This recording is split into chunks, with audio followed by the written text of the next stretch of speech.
দ্রুত অন্তর্বর্তী সরকার গঠন করুন বলছে গণতন্ত্র মঞ্চ।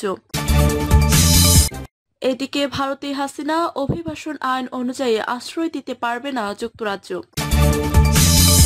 জানাবো, আমরা যদি নির্যাতন করি তাহলে আওয়ামী লীগ বিএনপির মধ্যে পার্থক্য থাকবে না বললেন শামা ওবায়েদ।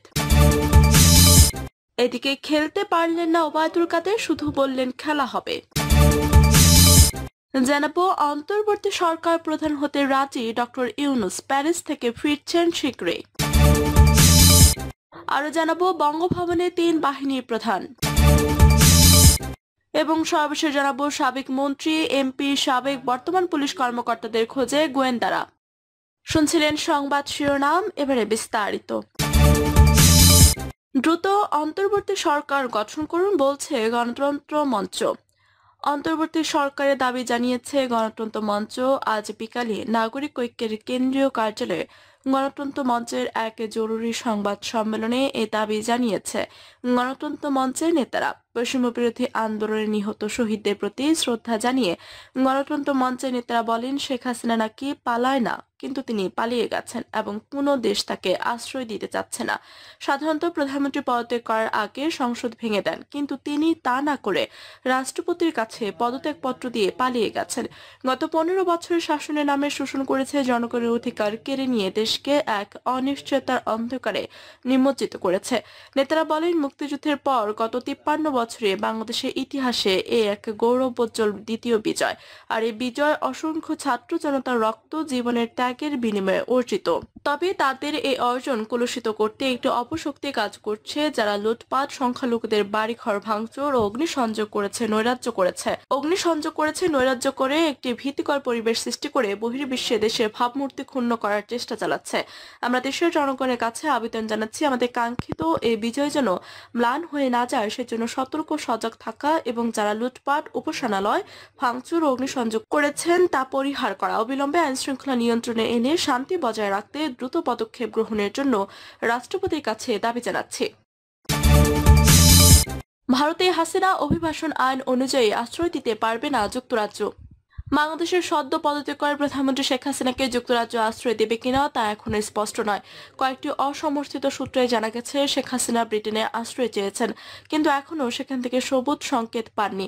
আপাতত ভারতে রয়েছেন তিনি। ভারতের গণমাধ্যম এনডিটিভি জানিয়েছে, শেখ হাসিনা যে পদ্ধতিতে ব্রিটেনের কাছে আশ্রয় চেয়েছেন, অভিবাসন আইন অনুযায়ী তা সম্ভব নয়।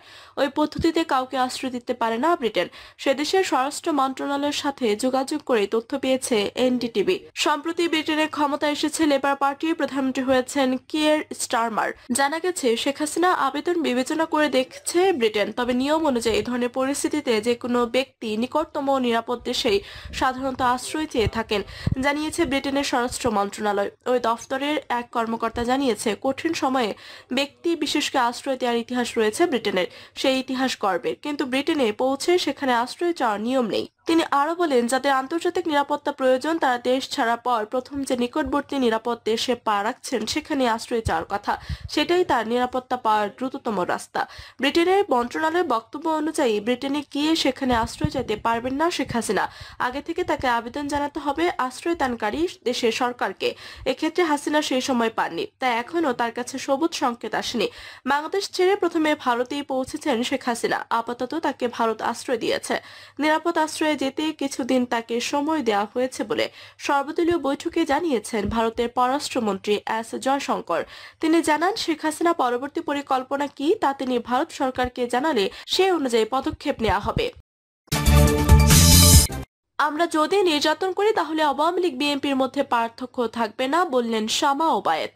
বিএনপি ঢাকা বিভাগীয় সাংগঠনিক সম্পাদক শামা ওবায়েদ বলেছেন, দীর্ঘ 15 বছর পর দেশে বিজয় এসেছে। যারা মুক্তিযুদ্ধ দেখেনি, আমরা এক সপ্তাহের একটি মুক্তিযুদ্ধ দেখলাম। আমাদের তরুণ সমাজ, যুবকরা প্রাণ দিয়েছে। আমরা একটি নতুন বাংলাদেশের পথে এগোচ্ছি। শামা ওবায়েদ বলেন, এই বিজয়কে যেন আমরা কোনো বিশৃঙ্খলা করে, কাউকে ছোট করে, অপমান করে, অত্যাচার করে, নির্যাতন করে ম্লান না করি। যদি আমরা নির্যাতন করি তাহলে আওয়ামী লীগ ও বিএনপির মধ্যে কোনো পার্থক্য থাকবে না। আওয়ামী লীগ ও বিএনপির মৌলিক পার্থক্য হচ্ছে বিএনপির ধর্ম বর্ণ নির্বিশেষে সকলের দল। তিনি আরো বলেন, এই এক সপ্তাহে আনঅফিসিয়ালি 400-র অধিক লোক, এদের মধ্যে শিক্ষার্থী আছে, সাধারণ জনগণ আছে, পথচারী আছে, খেটে খাওয়া লোক আছে, ছোট বাচ্চারা আছে, যারা বিভিন্নভাবে প্রশাসন দ্বারা নির্যাতিত হয়ে মৃত্যুবরণ করেছে। আমরা এই স্বাধীনতার যুদ্ধে যাদেরকে হারিয়েছি তাদেরকে স্মরণ করছে, তাদের আত্মার মাগফিরাত কামনা করছে। বিএনপির এই নেত্রী বলেন, এই যে বিজয় এসেছে এটা বাংলাদেশের মানুষের বিজয়, আপামর জনসাধারণের বিজয়, বাংলাদেশের নতুন প্রজন্মের বিজয়। ফরিদপুরে হিন্দু, বৌদ্ধ, খ্রিস্টান ধর্মের আমাদের যেসব ভাই বোনেরা রয়েছে তাদেরকে বিএনপির দেখে রাখতে হবে, তাদের পরিবারকে দেখে রাখাও আমাদের দায়িত্ব। তিনি আরো বলেন, 2024 সালে এসে বিএনপি বাংলাদেশের অভিভাবকের ভূমিকা পালন করছে। বিএনপি চেয়ারপারসন বেগম খালেদা জিয়া হাসপাতালে বসে সবাইকে বার্তা দিয়েছেন, সবাইকে ধৈর্য ধরতে হবে। তারেক রহমান ইতিমধ্যে ভিডিও বার্তায় বলেছেন, যদি আমরা রাষ্ট্রীয় সম্পত্তি নষ্ট করি, কাউকে অত্যাচার করি, তাহলে আমাদের বিজয়টা আর বিজয় থাকে না। শামা ওবায়েদ বলেন, গতকাল যে স্বৈরাচার ছিল সে কিন্তু তার দলের লোকজনকে ফেলে রেখে নিজের পরিবারের সদস্যদের নিয়ে চলে গেছে, তার পরিবার ও সে নিরাপদ। আর যারা আওয়ামী লীগ করছে তারা কিন্তু এখন কেউ নিরাপদ না, তাদের নিরাপত্তা কে দেবে? বিএনপি ধর্ম, বর্ণ, জাতি ও দল নির্বিশেষে সবার পাশে এসে দাঁড়িয়েছে এবং দাঁড়াবে। কারো উপর অত্যাচার অনাচার করা যাবে না। নেতাকর্মীদের কাছে অনুরোধ করে তিনি আরো বলেন, আপনাদের ধৈর্য ধরতে হবে, শান্ত থাকতে হবে। মিছিল মিটিং করেন কিন্তু শান্তিপূর্ণভাবে করতে হবে, কাউকে অত্যাচার অনাচার করা যাবে না। গতকাল যেসব রাষ্ট্রীয় কাঠামো ভাঙা হয়েছে এগুলো আমাদের ট্যাক্সের টাকায় করা, এগুলো ভাঙা যাবে না। এসব সম্পদ আমাদের, এগুলো শেখ হাসিনা বা আওয়ামী লীগের পয়সায় হয়নি। এসব রাষ্ট্রীয় সম্পদ, বিএনপির প্রত্যেক নেতাকর্মীকে এসব সম্পদ পাহারা দিয়ে রাখতে হবে। খেলতে পারলেন না ওবায়দুল কাদের, শুধু বললেন খেলা হবে। ছাত্র জনতার অভ্যুত্থানে পতিত আওয়ামী লীগ সরকারের সড়ক পরিবহন ও সেতু মন্ত্রী ওবায়দুল কাদের দেশ ছেড়ে পালিয়েছেন। দলের আরো বেশ কয়েকজনের সঙ্গে একটি বিমানে করে পাড়ি জমান নিরাপদ আশ্রয়ের উদ্দেশ্যে। ওই বিমানে তার পাশে ছিলেন দলের প্রভাবশালী নেতা শেখ হেলাল। পেছনে দপ্তর সম্পাদক বিপ্লব বড়ুয়াকে দেখা যায়। কথায় কথায় খেলা হবে বলে গলা ফাটানো আওয়ামী লীগের সাধারণ সম্পাদক ওবায়দুল কাদের আর খেলতে পারলেন না, শুধু কথায় কথায় বলে গেলেন খেলা হবে। সোমবার দলের সভাপতি শেখ হাসিনা সরকারের প্রধানমন্ত্রীর পদ ছেড়ে উড়াল দেন ভারতের উদ্দেশ্যে। তার আগে নেতাদেরও অনেকে দেশ ছাড়ার সুযোগ করে দেন তিনি। অন্তর্বর্তী সরকার প্রধান হতে রাজি ডক্টর ইউনূস, প্যারিস থেকে ফিরছেন শীঘ্রই। অন্তর্বর্তীকালীন সরকারের প্রধান উপদেষ্টা হতে রাজি হয়েছেন নোবেলজয়ী অর্থনীতিবিদ ডক্টর মোহাম্মদ ইউনূস। শীঘ্রই প্যারিস থেকে ঢাকায় ফিরছেন তিনি। এর আগে অন্তর্বর্তীকালীন সরকারের প্রধান উপদেষ্টা হিসেবে ডক্টর মোহাম্মদ ইউনূসের নাম প্রস্তাব করে বৈষম্য বিরোধী ছাত্র আন্দোলন।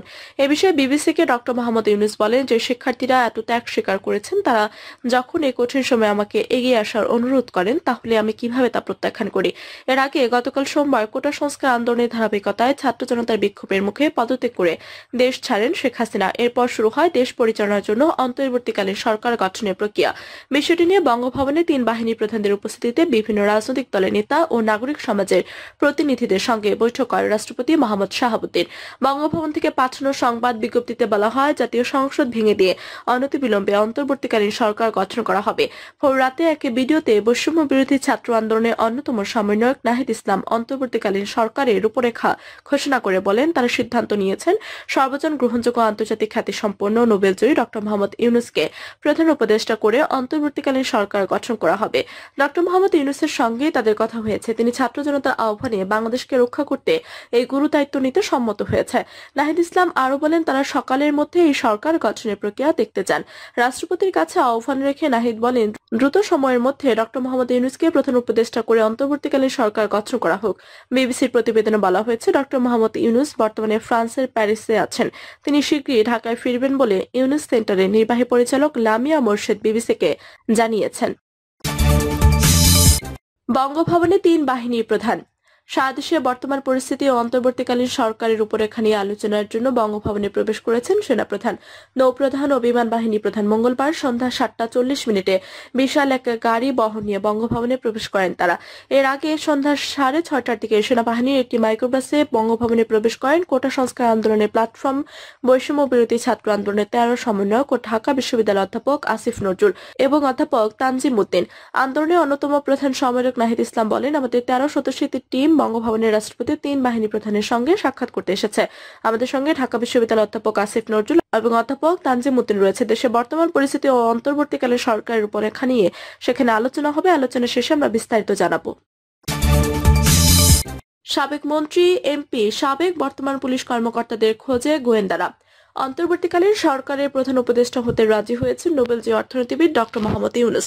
শীঘ্রই প্যারিস থেকে ঢাকায় ফিরছেন তিনি। এর আগে অন্তর্বর্তীকালীন সরকারের প্রধান উপদেষ্টা হিসেবে ডক্টর মোহাম্মদ ইউনূসের নাম প্রস্তাব করে বৈষম্য বিরোধী ছাত্র আন্দোলন। এ বিষয়ে বিবিসিকে ডক্টর মোহাম্মদ ইউনূস বলেন যে শিক্ষার্থীরা এত ত্যাগ স্বীকার করেছে, তারা যখন এই কঠিন সময়ে আমাকে এগিয়ে আসার অনুরোধ করেন, তাহলে আমি কিভাবে তা প্রত্যাখ্যান করি। এর আগে গতকাল সোমবার কোটা সংস্কার আন্দোলনের ধারাবাহিকতায় ছাত্র জনতার বিক্ষোভের মুখে পদত্যাগ করে দেশ ছাড়েন শেখ হাসিনা। এরপর শুরু হয় দেশ পরিচালনার জন্য অন্তর্বর্তীকালীন সরকার গঠনের প্রক্রিয়া। বিষয়টি নিয়ে বঙ্গভবনে 3 বাহিনী প্রধানদের উপস্থিতিতে বিভিন্ন রাজনৈতিক দলের নেতা ও নাগরিক সমাজের প্রতিনিধিদের সঙ্গে বৈঠক করেন রাষ্ট্রপতি মোহাম্মদ শাহাবুদ্দিন। বঙ্গভবন থেকে পাঠানো সংবাদ বিজ্ঞপ্তিতে বলা হয়, জাতীয় সংসদ ভেঙে দিয়ে অনতিবিলম্বে অন্তর্বর্তীকালীন সরকার গঠন করা হবে। ভোররাতে এক ভিডিওতে বৈষম্য বিরোধী ছাত্র আন্দোলনের অন্যতম সমন্বয়ক নাহিদ ইসলাম অন্তর্বর্তীকালীন সরকারের রূপরেখা ঘোষণা করে বলেন, তারা সিদ্ধান্ত নিয়েছেন সর্বজন গ্রহণযোগ্য আন্তর্জাতিক খ্যাতি সম্পন্ন নোবেলজয়ী ডক্টর মোহাম্মদ ইউনূসকে প্রধান উপদেষ্টা করে অন্তর্বর্তীকালীন সরকার গঠন করা হবে। ডক্টর মোহাম্মদ ইউনূসের সঙ্গে তাদের কথা হয়েছে। তিনি ছাত্র জনতার আহ্বানে বাংলাদেশকে রক্ষা করতে গুরু দায়িত্ব নিতে সম্মত হয়েছে। নাহিদ ইসলাম আরো বলেন, তারা সকালের মধ্যেই এই সরকার গঠনের প্রক্রিয়া দেখতে চান। রাষ্ট্রপতির কাছে আহ্বান রেখে নাহিদ বলেন, দ্রুত সময়ের মধ্যে ডক্টর মোহাম্মদ ইউনূসকে প্রধান উপদেষ্টা করে অন্তর্বর্তীকালীন সরকার গঠন করা হোক। বিবিসির প্রতিবেদনে বলা হয়েছে, ডক্টর মোহাম্মদ ইউনূস বর্তমানে ফ্রান্সের প্যারিসে আছেন। তিনি শীঘ্রই ঢাকায় ফিরবেন বলে ইউনূস সেন্টারের নির্বাহী পরিচালক লামিয়া মোরশেদ বিবিসিকে জানিয়েছেন। প্রিয় দর্শক, এই ছিল এখনকার মতো সর্বশেষ সংবাদ। আপনি সব সংবাদ পেতে চ্যানেলটি সাবস্ক্রাইব করে পাশে থেকে বেল বাটনটি ক্লিক করে রাখুন। ধন্যবাদ সবাইকে এতক্ষণ সাথে থাকার জন্য।